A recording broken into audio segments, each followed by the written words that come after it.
नमस्कार दोस्तों, मेरे साथ मौजूद हैं युवा सांसद भाई दीपेंद्र सिंह हुड्डा जी और फिलहाल मैं दिल्ली में मौजूद हूं।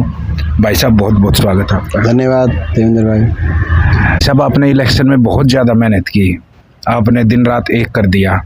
मतलब ये लगा लो कि मैं अब हरियाणा में ग्राउंड स्तर पर जाता हूँ कि युवाओं के चेहरे बहुत ज़्यादा मायूस हैं जो आपके साथ लगे हुए थे।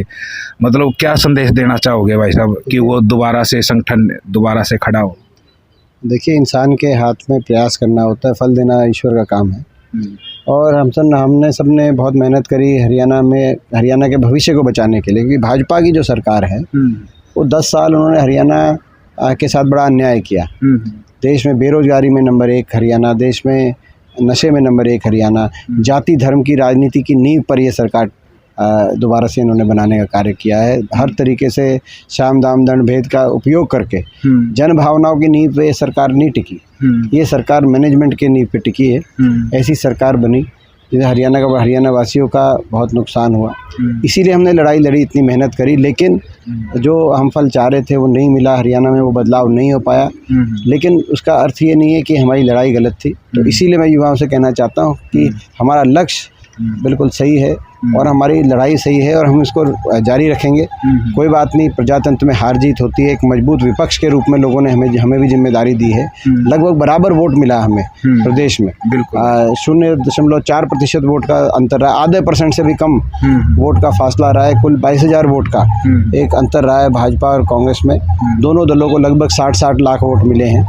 तो हमें बराबर का लोगों ने आशीर्वाद दिया है। मजबूत विपक्ष की जिम्मेदारी दी है, वो जिम्मेदारी निभाएंगे। सकारात्मक विपक्ष की जिम्मेदारी निभाएंगे, हर वर्ग की लड़ाई लड़ेंगे और हरियाणा में बदलाव के लिए हम अपनी लड़ाई को दोबारा से शुरू करेंगे। बिल्कुल भाई साहब।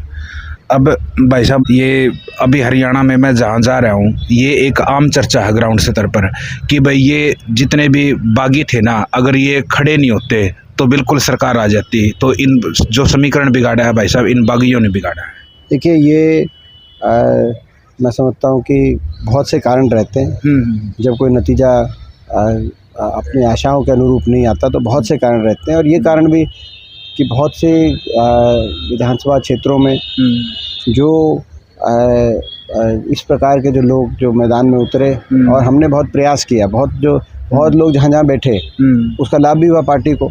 लेकिन बहुत लोग जो है कहीं ना कहीं भाजपा मैं तो पूरे चुनाव में आपने देखा होगा, चुनाव के पहले से आखिरी दिन तक मैं यही कहता था, इनसे बचना, इन निर्दलियों से बचना। ये भाजपा की के जाल में फंस चुके हैं निर्दलीय।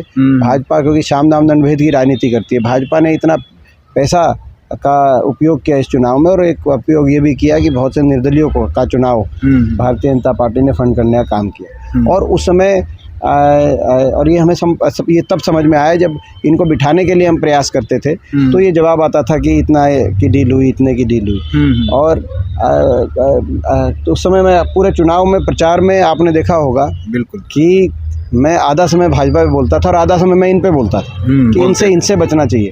इनसे अगर बच जाओगे तो जो है अपना आपका रास्ता कोई नहीं रोक सकता। बहरहाल जो हो गया वो हो गया। अब तो आगे की हम लड़ाई लड़ेंगे और अब लोगों में भी जागरूकता इससे बढ़ेगी। लोगों में भी जागरूकता बढ़ेगी। मुझे विश्वास है अगली जब लड़ाई होगी तो इस प्रकार से भाजपा से मिली भगत करके जो लोग निर्दलीय के रूप में वोट काटू उम्मीदवार के रूप में बीच में आएंगे, लोग उनको आगे वाले समय में रास्ता नहीं देंगे। कि अभी संगठन में कुछ बदलाव हो सकते हैं, अभी देखेंगे जो कांग्रेस पार्टी फैसला करेगी। प्रदेश अध्यक्ष अभी कांग्रेस पार्टी फैसला करेगी। जो भी अपना संगठनात्मक फैसले हैं, संगठनात्मक बातें हैं, कांग्रेस पार्टी जैसा जो फैसला कांग्रेस पार्टी करेगी। लोकसभा में जो अभी बिल चल रहे हैं भाई साहब, उसको लेकर क्या बोलना चाहिए? देखिए, आज आखिरी बात बिल्कुल करते हुए आपसे मैं इजाज़त लूँगा। लोकसभा ही जा रहे हैं। जी। देखिए, जो हरियाणा के अंदर आपने देखा कि बिजली के बिलों में सरकार ने बढ़ोतरी करी और बिजली महंगी कर दी। 20 से 40 पैसे प्रति यूनिट के रूप से महंगी करी। पिछले साल के शुरू में भी इन्होंने 45 पैसे जो है अपना सरचार्ज लगाने की बात कही थी। तो लगभग 5,000 करोड़ से ज़्यादा का कलेक्शन सरकार ने बोझ बिजली उपभोक्ता पे डाल दिया। तो ये जोर का झटका धीरे से, यानी कि 5,000 करोड़ का जो है सरकार ने बिजली उपभोक्ताओं से कलेक्शन और ये 5,000 करोड़ वो इतना ही है जितने कि मुख्यमंत्री जी ने कहा कि हम 2100 महिला पेंशन के लिए 5,000 करोड़ का आवंटन करते हैं। वो आवंटन तो किया, अभी महिला पेंशन मिलनी शुरू नहीं हुई, उससे पहले 5,000 करोड़ की वसूली कर ली।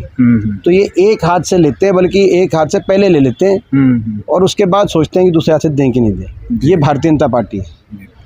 तो मैं समझता हूँ कि ये बिजली का जो बिलों का है, इसका हम पुरजोर विरोध करते हैं। सरकार इसको वापस ले जो बढ़ोतरी की गई। जी, थैंक यू भाई साहब, थैंक यू। ये थे भाई साहब दीपेंद्र सिंह हुड्डा जी, और माननीय सांसद हैं रोहतक से।